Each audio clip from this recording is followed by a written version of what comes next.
Hello friends, welcome back to my channel Kritika's kitchen diary. শীতকালে যেমন নানান রকমের শাকসবজি পাওয়া যায়, তেমনই কিন্তু শাকসবজি খাওয়া স্বাস্থ্যের পক্ষে ভীষণই ভালো। সেরকমই আমার আজকের রেসিপি মূলো দিয়ে মূলোর ঘন্ট।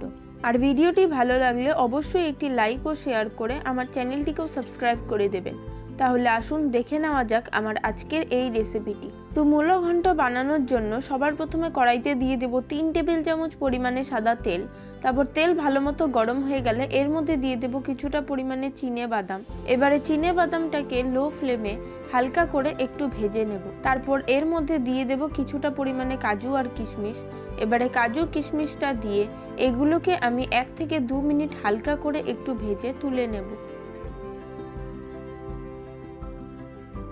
তারপর এই সেম তেলের মধ্যে দিয়ে দেব কিছুটা পরিমাণে স্লাইস করে আর ডাইস করে কেটে নেওয়া নারকেল। এবারে নারকেলটাকেও আমি একদম হালকা করে একটু ভেজে তুলে নেব।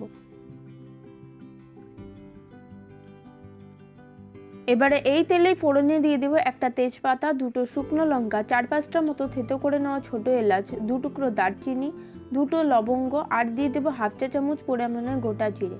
তারপর ফোড়নটাকে 15 থেকে 20 সেকেন্ড একটু ভেজে নিয়ে দিয়ে দেবো একটা বড় সাইজের চৌকো টুকরো করে কেটে নেওয়া আলু, দেবো 1/2 চা চামচ পরিমাণে নুন আর দিয়ে দেবো 1/4 চা চামচ পরিমাণে হলুদ গুঁড়ো। এবারে গ্যাসের ফ্লেমটাকে মিডিয়াম টু হাইতে করে দিয়ে 2 থেকে 3 মিনিট আলুটাকে একটু ভেজে নেব। 3 মিনিট পর দিয়ে দেবো একটা মিডিয়াম সাইজের চৌকো টুকরো করে কেটে নেওয়া টমেটো। তারপর টমেটোটাকেও 2 থেকে 3 মিনিট একটু নাড়াচাড়া করে নিয়ে এর মধ্যে দিয়ে দেবো 1/2 কাপ পরিমাণে কড়াইশুঁটি। কড়াইশুঁটিটা দিয়ে 1 থেকে 2 মিনিট একটু নাড়াচাড়া করে নেব। তারপর এর মধ্যে দিয়ে দেব ছোট বাটির 1 বাটি পরিমাণে কোড়ানো নারকেল। 2-3 মিনিট নারকেলটাকে একটু নাড়াচাড়া করে নিয়ে এর মধ্যে দিয়ে দেব 2 টেবিল চামচ পরিমাণে আদা আর কাঁচা লঙ্কার পেস্ট। এবারে সমস্ত কিছুকে আরও 4 থেকে 5 মিনিট একটু ভাজা ভাজা করে নেব। এরই মধ্যে দিয়ে দেব 1 চা চামচ পরিমাণে ভাজা মশলা, দেব 1 চা চামচ পরিমাণে ধনে গুঁড়ো আর দিয়ে দেব 1 চা চামচ পরিমাণে লঙ্কা গুঁড়ো। এবারে সমস্ত কিছুকে 4 থেকে 5 মিনিট ভাজা ভাজা করে নেওয়ার পর এর মধ্যে দিয়ে দেব 4টে মিডিয়াম সাইজের ভালো করে ধুয়ে গ্রেট করে সেদ্ধ করে নেওয়া মূলো। এবারে মূলোটাকে সব কিছুর সাথে ভালো করে মিশিয়ে নেব। তারপর দিয়ে দেব স্বাদমতো নুন। যেহেতু আমি মূলোর জলটা আগে থেকে নিংড়ে নিয়ে রেখে দিয়েছিলাম, এই জন্য মূলোর থেকে আর এক্সট্রা খুব একটা বেশি জল বের হবে না। এবারে মূলো ঘন্টটাকে আমাদের ভাজা ভাজা করে নিতে হবে। এই সময় গ্যাসের ফ্লেমটাকে মিডিয়াম টু লোতে রাখতে হবে। হাই ফ্লেমে করবেন না, হাই ফ্লেমে রান্না করলে নিচে থেকে লেগে যেতে পারে। কিছুক্ষণ ভাজা ভাজা করে নেওয়ার পর এবারে এর মধ্যে দিয়ে দেব আগে থেকে ভেজে তুলে রাখা সমস্ত কাজু কিশমিশ, চিনেবাদাম আর নারকেল। এবারে সব কিছুকে আবারও খুব ভালো করে মিশিয়ে আরও 2 থেকে 3 মিনিট একটু নাড়াচাড়া করে নিয়ে সবশেষে এর মধ্যে দিয়ে দেব 1 টেবিল চামচ পরিমাণে চিনি আর 1 টেবিল চামচ পরিমাণে ঘি।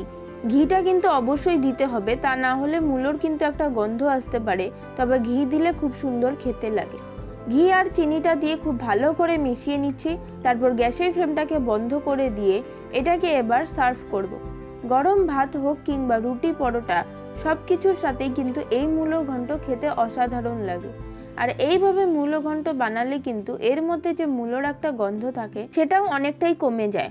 আশা করছি আমার আজকের এই মূলো ঘন্টর রেসিপি আপনাদের কাছে ভালো লাগলে আপনারা অবশ্যই এইভাবে মূলো ঘন্ট অন্তত একবার বাড়িতে বানিয়ে দেখবেন।